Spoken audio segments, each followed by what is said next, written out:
Здравейте, прекрасни!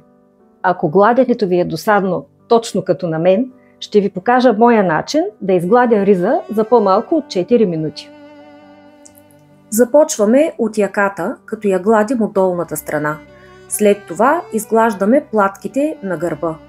След това ръкавите, като първо маншети, после самите ръкави по дължината. Идва ред на гърба.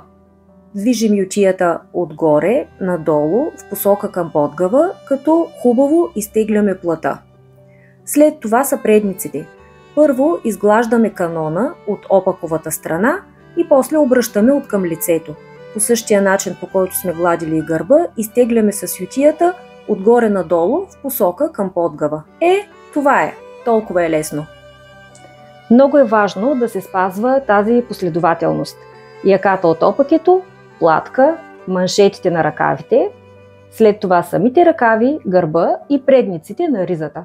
По този начин ще имате най-бързо и най-лесно добрия резултат, а именно изгладената риза. Ако ви харесва това, което ви показвам, може да ме подкрепите, като харесате това видео, или пък коментирайте, задайте ми въпрос, ще ви отговоря.